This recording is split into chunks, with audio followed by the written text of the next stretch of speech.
বাতিল করতে হবে এবং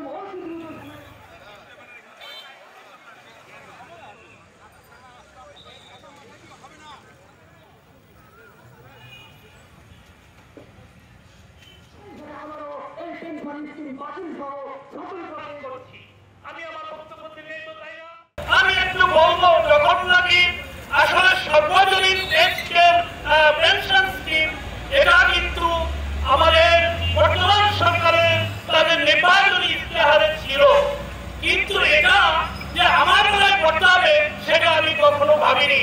আমার নিজের চাকরি করে না, তাই আমি মনে করেছিলাম যে আমি সর্বজনীন পেনশনের আওতায় তাকে করবো।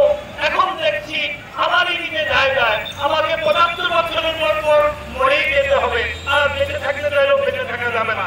বিশ্ববিদ্যালয়ে যে প্রজ্ঞাপন জারি হয়েছে ২০২৪ সালে জুলাই মাসের পর যারা যোগদান করবে তাদের কাছ থেকে এটা চালু হবে। তার মানে একই ঘরে দুই নিয়ম।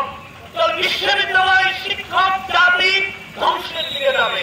সার্বজনীন পেনশন করলে যে প্রথমে কি হবে, এই মেধাবীরা এই শিক্ষক পেশায় আসবে না, যদি মেধাবীরা না আসে কি হবে, এবং এই মেধাশূন্য জাতি তৈরি করবে। মেধাশূন্য জাতি তৈরি হওয়া মানে এই দেশকে একটা কার্যকর রাষ্ট্রে উৎপাদন।